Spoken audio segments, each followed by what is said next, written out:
No. It's funny that CJ said that. I was just going out there trying to, do what I could. Like I said before, we had a lot of distractions, a lot of things that, we could have used as an excuse to falter in this game. But, I thought we did a good job. It's going to be fun playing CJ, especially if he has answers like that. So, felt good to be in front of the Red Army tonight.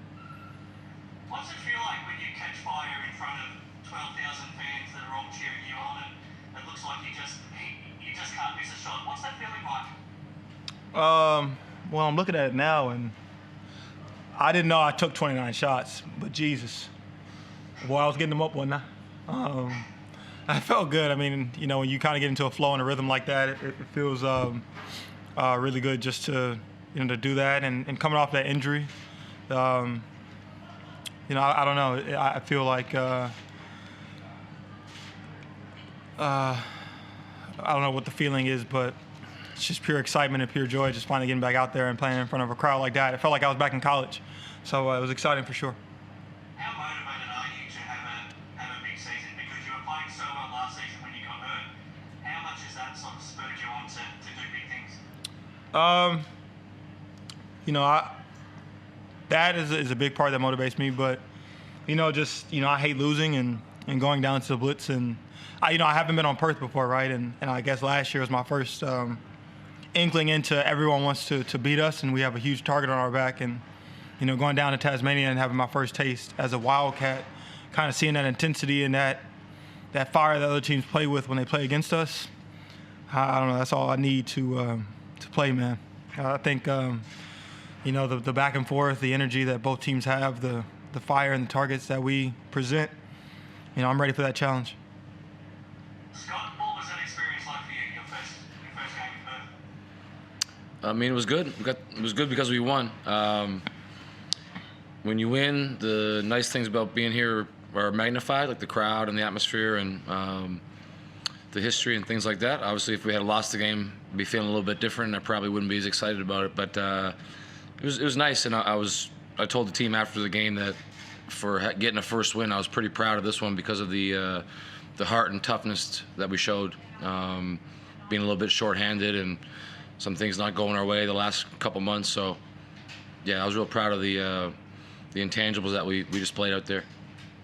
Were you a little bit nervous a minute into the game, knowing that you're already without three key players, and then Matt Hodgson gets hurt and has to come out? Were you a little bit nervous that you might have been just short on manpower?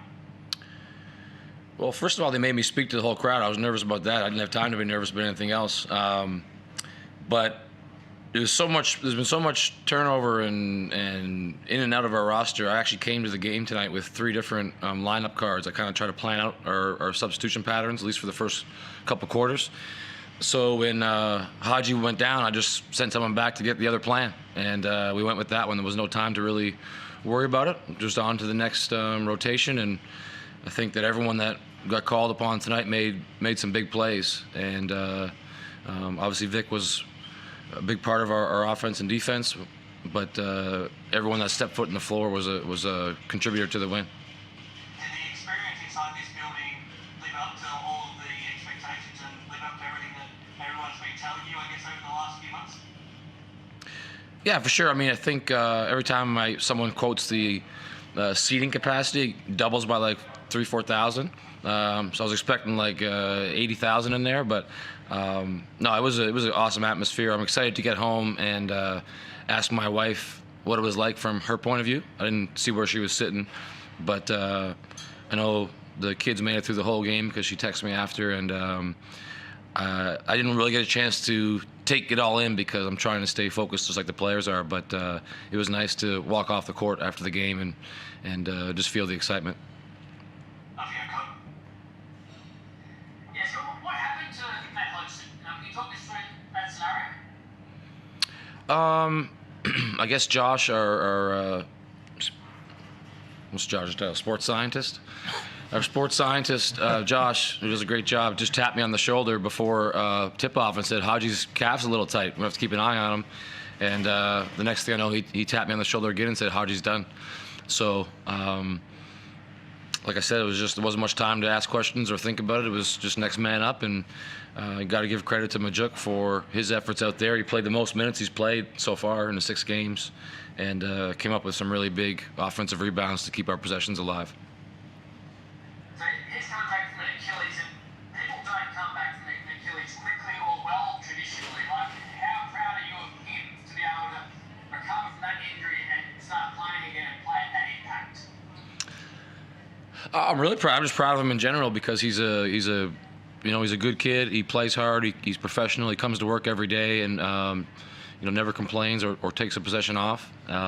He'd stay out there and have to be dragged off if we let him. We tried to get him some breaks just because we knew we wanted to have him out there as much as possible. So I wasn't around when he got hurt, but I'm sure that it's been a tough road for him. And I hope that he feels real good because he earned that feeling, not just tonight, but in the last probably year and a half.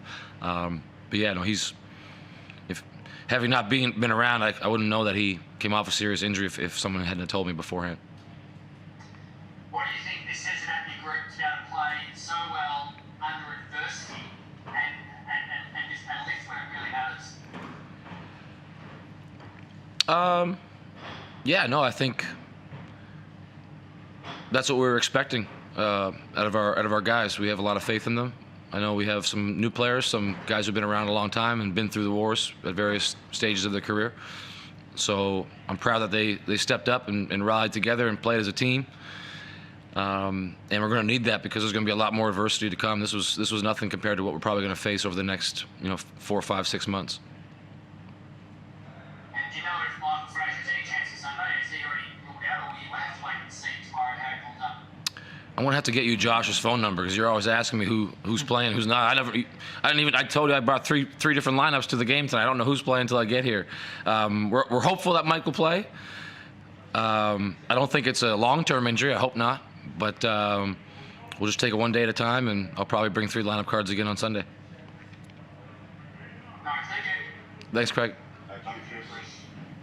Yeah, Scott, did you learn anything from tonight? Was anything different than you might have been expecting, or did anything catch you off guard, or how did the whole experience go? I don't want to say anything caught me off guard. I'm not trying to. I don't want to sound arrogant. Like I was just trying to prepare the best I could and be ready for anything. The guys deserve most of the credit because maybe what I learned is it's really hard to hear me out there. I was yelling during free throws to try and call plays, and the guys couldn't hear me. So I think they deserve a lot more credit than me. And if anything, we just learned that our communication is going to have to be that much tighter, that much louder, that much stronger when we play here, just because of the noise and it's tough to hear each other. But yeah, no, I learned that we have a tough team, and I think I already knew that, but it was proven tonight. Now for Sunday's game, how much do you rely on Mike Kelly to give you a lot of insight, obviously, about the top ends? Well, it's Mike's scout, so hopefully he has a lot of it. We try to focus on one game at a time. That means there's very little time to prepare for cans. Luckily, we've played them before and we've seen them, and Mike has a little advantage with the personnel.